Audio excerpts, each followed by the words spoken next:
வீப்ளே YouTube channel நேயர்கள், இன்றைய நம்ம பார்க்க இருக்கக்கூடிய பதிவு மார்கழி மாத பலன்கள்.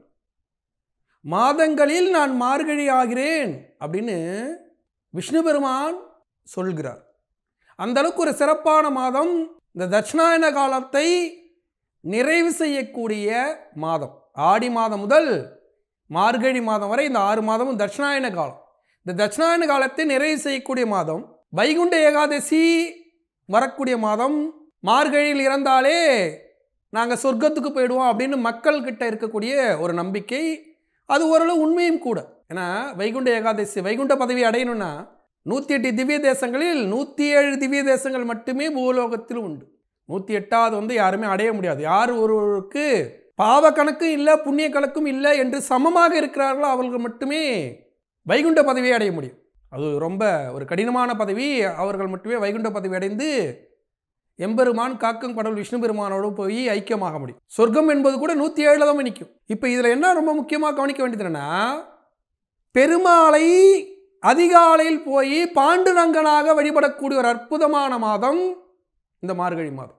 அதே போல் அடுத்து உத்தராயண காலம் தொடங்கக்கூடிய நேரத்தில் காலையில் பெண்கள் எழுந்து வாசலில் மாக்கோலமிட்டு அனைத்து ஜீவராசிகளும் உணவிட்டு வரக்கூடிய உத்தராயண காலத்தை வரவேற்கக்கூடிய ஒரு அற்புதமான மாதம்.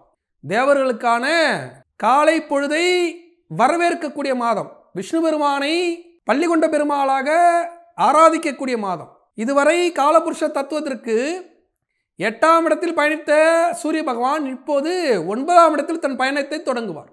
9ஆம் இடம் என்பது பூர்வ ஜென்ம கர்ம வினைக்கு தகுந்த மாதிரி வாழ்க்கை பாதையை மாற்றும் இடம். இதை ஜோதிட விதியானது அறுதியிட்டு சொல்கிறது. இதில் 9ஆம் இடம் என்பது தந்தை ஸ்தானத்தையும் குறிக்கும், உங்களுடைய முன்னேற்ற ஸ்தானத்தையும் குறிக்கும்.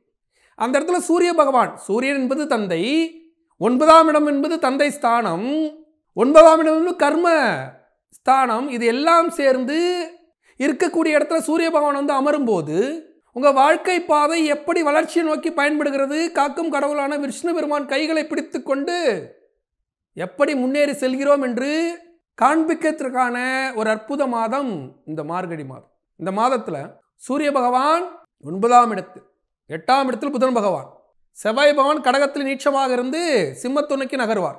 குரு பகவான் காலபுருஷ தத்துவத்திற்கு 2ஆம் இடத்துல வக்ரமாகி பயணம் செய்து கொண்டு இருக்கிறார்.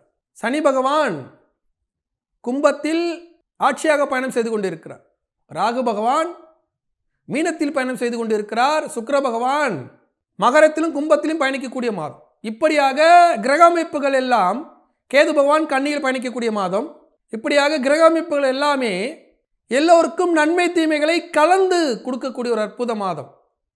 இதில் அஸ்தமத்து சனியில் இருக்கக்கூடிய கடகராசிக்காரர்கள், அதே போல் ஜென்ம சனியில் இருக்கக்கூடிய கும்பராசிக்காரர்கள், விரய சனியில் இருக்கக்கூடிய 7.5 சனியில் விரய சனியில் இருக்கக்கூடிய மீனராசிக்காரர்கள், கடன்கார சனியில் இருக்கக்கூடிய கன்னிராசிக்காரர்கள், இவர்கள் எல்லாருக்குமே ஏதோ ஒரு விதத்தில் சூரிய பகவான் சாதகமாக இருந்து வாய்ப்புகளை கொடுக்கக்கூடிய மாதம். சனி பகவான் கஷ்டத்தை கொடுத்தாலும் சூரிய பகவான் லாபத்தை கொடுக்கக்கூடிய மாதம்.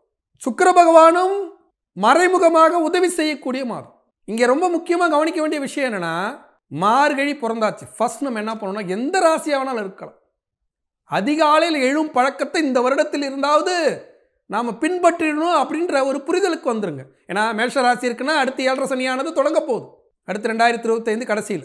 அதே மாதிரி ரிஷப ராசி இருக்காங்கன்னா 10ஆம் இடத்துல சனீஸ்வர பகவான் அர்ச்சனை நோக்கி கொண்டு இருக்கிறார். அதே போல் மிதுன ராசிக்காரர்களுக்கு யோக சனி காலமானது போய்கிட்டு இருக்கு. இந்த யோக சனி காலத்தை விட்டுட்டு அதுக்கப்புறம் வாழ்க்கையில் முன்னேற்றமே இருக்காது. கடக ராசிக்காரர்களுக்கு அஸ்தமத்து சனி முடிந்து யோக சனி காலமானது தொடங்கும். சிம்ம ராசிக்காரர்களுக்கு அஸ்தமத்து சனி தொடங்கும். கன்னி ராசிக்காரர்களுக்கு 7ஆம் இடத்து சனி லாபசனி கண்ட சனியானது தொடங்கும். துலாம் ராசிக்காரர்களுக்கு கடங்கார சனியானது தொடங்கும். விருச்சிக ராசிக்காரர்களுக்கு 5ஆம் இடத்து தொழில் சனியானது தொடங்கும்.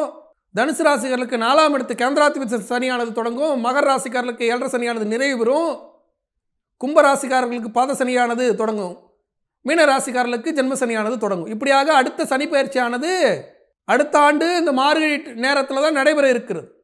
இந்த நேரத்தில் இந்த மார்கழியிலிருந்தே அதிகாலையில் எழும் பழக்கத்தை உருவாக்கி கொண்டால் அடுத்து வரக்கூடிய சனி பயிற்சியில் ஏற்படக்கூடிய தீமைகள் இருக்காது, லாபங்கள் மட்டுமே இருக்கும். சனி பாதிப்பிலிருந்து தற்காத்து கொள்வதற்கு அதிகாலை விழிப்பு என்பது மிக மிக மிக முக்கியம். காலையில் 4 மணிக்கு எழுந்துறோம்ப்பா, பிரம்ம முகூர்த்தத்தில் எழுந்துறோம், இறை வழிபாடு செய்கிறோம், நமக்கு பிடிச்ச இஷ்ட தெய்வமோ குலதெய்வமோ 4 ஸ்லோகத்தை சொல்கிறோம், ஸ்லோகமே தெரியல வணங்குறோம். காலையில் எழுந்து உழைக்கிறேன்னா சனீஸ்வர பகவான் அவன் சூப்பராக, அவனை ஒன்றும் பண்ணக்கூடாது, அவன் தன்னை உணர்ந்து விட்டான், தவறை உணர்ந்து விட்டான், சரியாக இருக்கான்னு விட்டுருவார். பெரும்பகுதியான சனிதோஷமானது விலகிறதுக்கு அதிகாலை விழிப்பு என்பது மிக மிக மிக முக்கியம். அந்த அதிகாலை விழிப்பை ஏற்படுத்தி கொண்டு இறை வழிபாட்டை செய்யக்கூடிய ஒரு அற்புதமான மாதம் தான் இந்த மார்கழி மாதம். காலையில் மார்கழி மாதத்தில் ஏஞ்சி காலையிலே என்ன பண்ண, ஒரு பெருமாள் கோயிலுக்கு போய் பெருமாளோட பஜனையில் கலந்துக்கிட்டு அதுக்கப்புறம் உங்களோட வேலையெல்லாம் செய்துட்டு இரவு நேரத்திலேயே தூங்க போய் பழகிட்டிங்கன்னா எத்தனை சனிதோஷம் இருந்தாலும் விலகிவிடும். அதே போல் இந்த மாதத்தில் மிக முக்கியமான 2 திருநாள். ஒன்று வைகுண்ட ஏகாதசி. ஒரு மனிதன் பரம்பரையாக நான் பணக்காரன், என் புள்ள பணக்காரங்க, அதுக்கடுத்து என் பேர பிள்ளை, இப்படி பரம்பரையாக நிரந்தர செல்வத்தோடு வாழ வேண்டுமா, வறுமை இல்லாத வாழ வேண்டுமா அப்படின்னா அதுக்கு ஒரே விரத முறை வைகுண்ட ஏகாதசி விரத முறை. அந்த வைகுண்ட ஏகாதசி வரக்கூடிய மாதம் இந்த மார்கழி மாதம். இது பெருமாளுக்கான விரதம். அதுக்கடுத்து ஒரு மனிதன் திருமண வாழ்க்கையில் சிக்கல் இல்லாமல் வாழ வேண்டுமா, பூர்வ ஜென்ம கர்ம வினைப்படி பூர்வீக சொத்தை அனுபவிப்பதில் சிக்கல் இருக்கிறதா, சகோதர சண்டை இருக்கிறதா, பூர்வீக சொத்தில் கடன் இருக்கிறதா, அதை விட்டு கொடுத்து நிம்மதியாக இருக்கணுமா, பூர்வ ஜென்ம கர்மாவை குறைக்க வேண்டுமா, தந்தை வழி பாட்டன் பாட்டியோட கர்மாவை குறைக்க வேண்டுமா, தந்தை வழி பாட்டன் பாட்டியோட கர்ம வினைப்படி திருமணம் கைகூடவில்லையா, அதுக்கு ஒரே தீர்வு ஆருத்ரா தரிசனம். சிதம்பரம் நடராஜ பெருமான் ஆடல் வல்லானுக்கு இந்த மாதத்தில் நடைபெறக்கூடிய ஆருத்ரா தரிசனம். இதில் சிறப்பு என்னன்னா, இந்த மாதம் பிறக்கும் போது மார்கழி 1 திருவாதிரை நட்சத்திரம்லாம் பிறக்குது. ஆனால் ஆருத்ரா தரிசனம் இந்த மாதத்தின் கடைசியில் தான் நம்ம கொண்டாட போகிறோம். இது எதுக்கு சொல்லணும்னா இரட்டை பலன் இந்த மாதம். இந்த ஆருத்ரா தரிசனத்தில் சிவகாமி தாயாருக்கும் நடராஜ பெருமானுக்கும் குடும்ப வாழ்க்கையில் சிக்கல் ஏற்படுகிறது. அதை பற்றி ஒரு நீண்ட வரலாறு உண்டு, இதிகாச புராணங்கள் உண்டு.